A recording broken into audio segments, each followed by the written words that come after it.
Atenção! Começa agora uma teleaula de Geografia do Ensino Médio. Você vai assistir a teleaula de número 17. Bons estudos!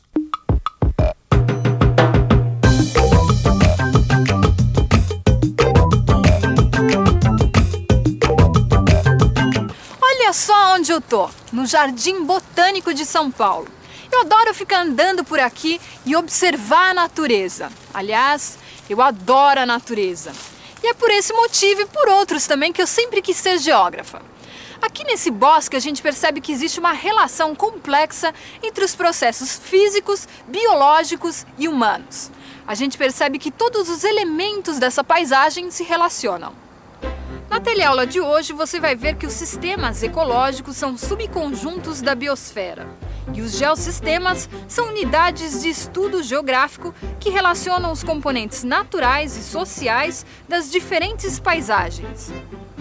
O bosque é um conjunto de sistemas integrados. Um elemento depende do outro e todos estão ligados. Nessa teleaula que está começando agora, você vai ver como que a geografia tem se apoiado na ecologia para entender as relações que existem dentro das paisagens e entre todas elas.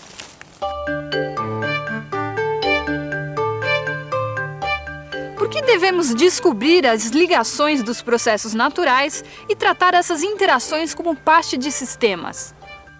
Os sistemas são conjuntos estruturados. É possível definir as relações entre as suas partes. O relógio também é um sistema. A gente pode definir todas as relações que existem entre as partes de um relógio, como uma engrenagem faz a outra funcionar e como todas juntas fazem o relógio andar. Os geógrafos e os ecólogos procuram explicar as ligações complexas que existem entre os elementos naturais e sociais. São essas ligações que formam e modificam as paisagens. Os ecólogos são os estudiosos da natureza. Eles se preocupam com o futuro do nosso planeta. Olha, o João Carlos, por exemplo, ele está coletando dados para uma pesquisa que ele está fazendo sobre o impacto ambiental provocado pela poluição desse rio aqui. João Carlos, como é que funciona o trabalho do ecólogo? A ecologia é a ciência dos seres vivos e das trocas de energia. Os intercâmbios que acontecem entre os vários organismos da natureza. Nós estudamos como a energia é transformada pelos seres vivos. Então a gente estuda a fotossíntese, o metabolismo e a cadeia alimentar. E é isso que eu estou fazendo aqui. A ecologia e a geografia querem explicar os elementos que compõem a natureza, para tentar prever o seu comportamento dinâmico, as mudanças das paisagens. É por isso que as paisagens são comparadas aos sistemas. É uma maneira de tentar relacionar os elementos que as compõem e os processos que as formam. Um sistema pode ser definido como um conjunto de elementos, materiais ou seres vivos, desde que haja alguma relação entre eles. A biosfera pode ser analisada como um sistema. Ela cobre toda a superfície terrestre e é um grande conjunto com todos os seus elementos ligados. E nesse conjunto enorme existem várias interações entre suas diferentes partes. São subconjuntos que estão ligados entre si. Eles têm uma dinâmica própria e características particulares. Esses subconjuntos da biosfera são chamados de sistemas ecológicos ou ecossistemas. Quer dizer, são unidades de análise, com os limites definidos pelo pesquisador. Pode ser esse jardim botânico inteiro, ou então esse lago, ou até mesmo uma dessas árvores. Então, essa árvore faz parte do sistema ecológico. Para a ecologia, o lugar representa apenas um suporte para os fenômenos biológicos. É o biótopo, o lugar da vida. Quer dizer, os ecólogos consideram o lugar só como uma das partes do ecossistema. Na geografia é diferente. O biótopo se destaca pela sua importância. Um dos fatores que mais influenciam na formação dos biótopos é o relevo. É por isso que o estudo das formas do relevo, a geomorfologia, se desenvolveu mais do que outros ramos da geografia físico-natural. Desde 1970, nós, geógrafos, temos atualizado nossos estudos da natureza. Nós estamos incorporando os ecossistemas em nossas análises. Mas, na perspectiva geográfica, o meio natural não é visto somente por seus componentes biológicos. O meio natural deve ser definido por suas dimensões, isto é, sua extensão. Para a geografia, um deserto grande e um deserto pequeno, apesar de ambos serem desertos, são meios diferentes. Assim como uma ilha grande e outra pequena, também são diferentes. As formas da paisagem, a sua configuração também é essencial.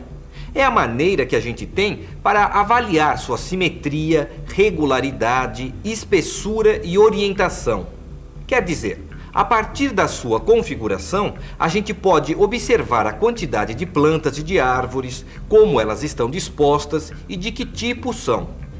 E o terceiro fator de identificação de um meio natural é a sua localização. Cada paisagem é diferente. Cada uma depende da sua localização na esfera terrestre, na geosfera. Assim, as nascentes de um rio têm características bem diferentes de sua embocadura junto ao mar. Os meios naturais são definidos de acordo com as relações entre outros meios vizinhos. O geógrafo analisa as paisagens como se elas fossem um mosaico, um quebra-cabeças. Cada pedaço de ecossistema só tem sentido quando está se relacionando com os outros pedaços. Os pedaços de ecossistema são como as partes de um relógio, as engrenagens. O relógio só funciona quando todas as suas engrenagens, que são ligadas umas nas outras, funcionam juntas. E é assim também com os ecossistemas. Suas partes são ligadas umas nas outras. E os ecossistemas também se relacionam uns com os outros. Uma floresta equatorial numa ilha não faz parte do mesmo meio natural que uma floresta equatorial na faixa costeira. Nenhuma floresta em cima de uma montanha é a mesma que uma outra no interior do continente. São as características de cada paisagem que aparecem em sua fisionomia. É o que faz uma ser diferente da outra. Para definir as ligações que existem entre as paisagens e entender o seu funcionamento, a geografia delimita outros subconjuntos. São os geossistemas. Eles nos ajudam a entender as relações que existem entre os diferentes componentes naturais e sociais da paisagem. Olha como esse geossistema é grande, olha. A grande floresta quente e úmida das regiões equatoriais. E esse aqui é outro, viu? Porque os espaços marinhos também podem ser considerados como um grande geossistema. Certo. Podemos distinguir geossistemas menores quando consideramos uma extensão mais reduzida. Quer dizer, quando a gente destaca uma área menor. Esses espaços de dimensões menores são geótopos, o lugar na Terra. O geótopo pode ser um bosque, um campo plantado ou uma pequena cidade, se esses são os objetos da minha análise. Os lugares passam a ser geótopos quando estão sendo estudados. O mais importante é a gente ter consciência de que qualquer alteração ou transformação de um dos elementos dos geótopos pode provocar mudanças em todo o sistema. Quer dizer, se acontece alguma destruição no componente menor, isso pode afetar a estabilidade da paisagem global. A paisagem global pode ser afetada de várias maneiras. A enorme poluição nas grandes cidades e nos centros industriais acaba transformando a paisagem de boa parte do mundo. A exploração biológica dos geossistemas, quer dizer, a maneira como os seres vivos utilizam os recursos naturais, deve ser feita de acordo com o potencial ecológico do meio natural. Os meios naturais devem ser utilizados de uma maneira inteligente. Em cada geossistema, os recursos dependem do meio natural, do relevo, do clima e da distribuição de água.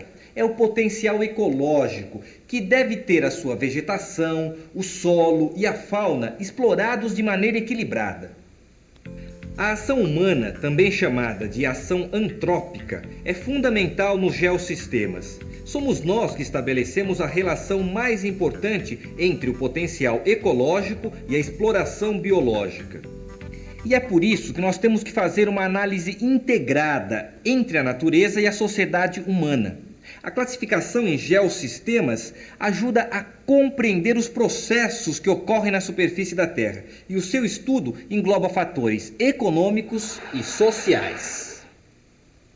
Você vê, Gil, os fatores econômicos e sociais mudaram o mapa da Rússia. Aquela grande União Soviética que a gente conhecia virou um monte de países divididos. Não, e o pior é que eles continuam brigando e se destruindo, né? É um cúmulo. O ser humano já mudou muito a paisagem da Terra, viu? A ecologia das paisagens, ou a geoecologia, é um novo ramo do conhecimento que vem se desenvolvendo muito nos últimos anos. É um estudo integrado das condições naturais e sociais. Para decifrar as ligações complexas que existem entre as paisagens e dentro de cada uma delas, os seres humanos e suas atividades são elementos da maior importância. As grandes cidades mundiais mostram bem como a ação humana pode alterar as condições naturais. Mas não é só isso. As metrópoles são também centros de inovação. Do ponto de vista da ecologia das ideias e da cultura, a metrópole é a essência do meio técnico inovador. O lugar aonde nascem as ideias de proteção da natureza e todas as suas espécies.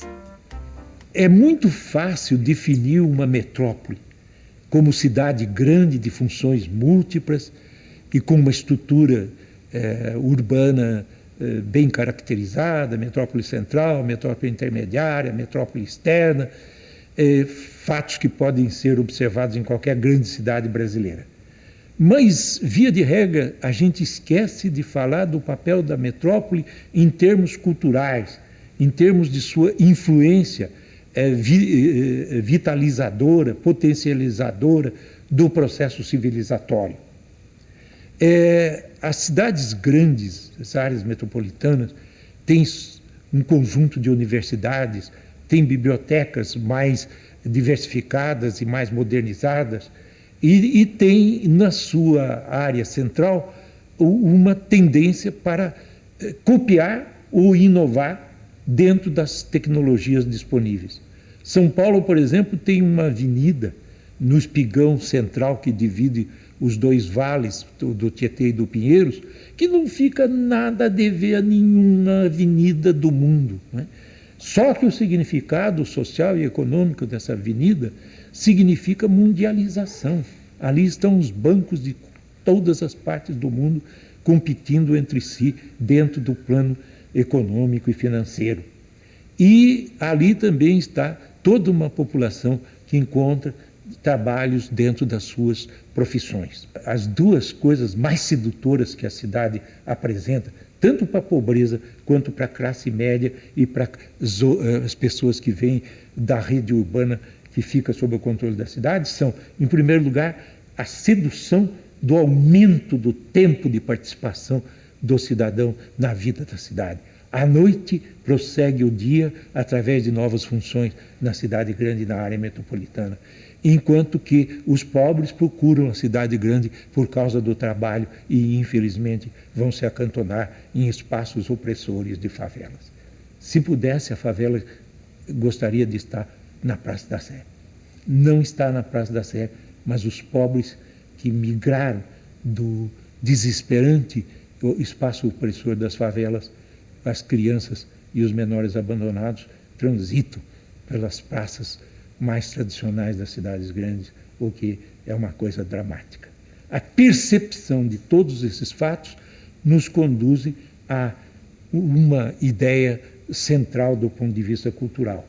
Há que encontrar meios de homogeneizar, de diminuir as distâncias sociais e de redirecionar os menores abandonados para tipos de atividade mais condizentes com o processo cultural civilizatório. Pensando desse ponto de vista, a gente consegue entender melhor as cidades. Agora fique atento que é hora da revisão. E atenção, se liga aí que é hora da revisão.